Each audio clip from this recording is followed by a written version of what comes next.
All right, today we'll be doing the overhead squat assessment. What is the overhead squat assessment and what's the purpose of doing the assessment? Purpose of the overhead squat assessment is to check if there's any muscle imbalances, assess the core strength, dynamic flexibility, and neuromuscular control. And what's the OHS, overhead squat assessment? Is the assessment used to obtain a person's dynamic posture, to see which muscles are potentially underactive or overactive. And after that, I guess what a person should wear, their apparel. For men and women, they should wear tank tops, preferably, so we can see their shoulders. Shorts as well for both men and women, so knees are visible. And socks and barefoot is both is preferred. After that, today we'll be looking at 3-point of view on my client.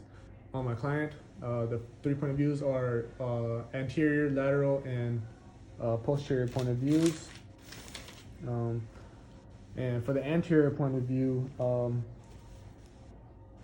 want to make sure your feet are shoulder width apart. And here's one thing I wanted to mention is that for the overhead squat assessment, you want to start from the bottom and work your way up to the top. Starting from the bottom, you want to look at the feet and ankle. After that, your knees, and going up, it would be the LPHC you want to look at, as well as your shoulders. That is for the overhead squat assessment. Back to what I was saying about the anterior point of view, you want to assess the feet and ankle first, looking for any feet, the flattening of the feet, so also known as pronation. Checking if there's any turn of the outward of the feet, making sure working our way to the top now, looking at the knees for the anterior point of view, making sure the knees are in line with your second and third toe. And after that, knees should be visible as well. You want to put your arms up in the air, palms face inward. You can squat for 5 reps, and when you're performing those 5 reps, you want to make sure you're doing about 17 inches of depth, about like a chair. So you can squat for 5 reps now.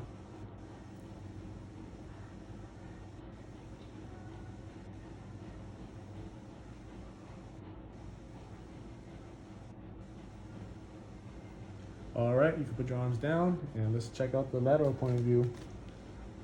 All right, so for this lateral point of view, you want to make sure tibia and arms are in line with the torso. Hands should be raised, palms face inward. Looking to see if there's excessive leaning forward. Looking for pelvic tilt around the LPHC. Looking to see if the arm doesn't fall forward during the 5 reps being performed. Checking if there's any rounding of the lower back as well. And yeah, you can perform your 5 reps of squats.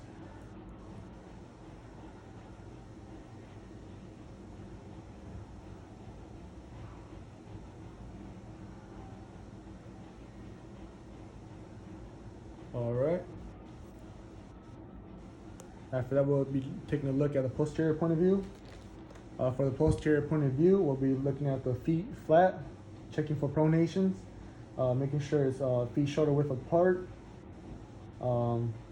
seeing if there's any, making sure the feet is straight, no turning outward of the feet, checking if the shoulders are elevated, and as well as a symmetrical weight shift. So after that, want to put your arms up in the air. Palms should be faced inward, and you can perform your 5 reps of squats.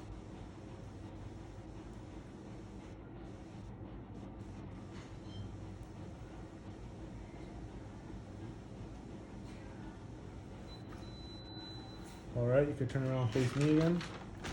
So now that is pretty much the overhead squat assessment.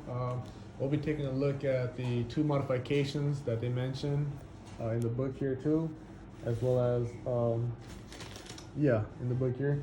The 2 modifications are elevation of the heels and hands on the hips modifications. The first one I want to talk about is the heels elevation. So elevating the heels places the foot and ankle complex in plantar flexion, which decreases the stretch or extensibility required from the plantar flexor muscles, like gastrocnemius and soleus. I guess it alters the client's center of gravity by decreasing the base support and shifting the center of gravity forward. It allows the center of gravity allows the client to sit upright or lean back more.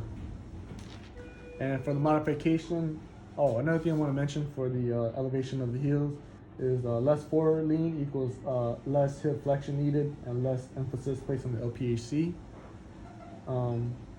But yeah, moving on to hands on hips modification. Hands on the hips directly removes the stretch placed on the latissimus dorsi, pectoralis major and minor, and requires less demand from the intrinsic core stabilizers, according to the book. And placing your hands on the hips most likely need to be addressed are latissimus dorsi and pectoralis muscles. If the compensation still exists with the hands on the hips, then the primary region that most likely need to be stretched include the hip flexors, and the regions that need to be strengthened are the hips and intrinsic core stabilizers. And I believe that is all for the overhead squat assessment as well as the modifications today.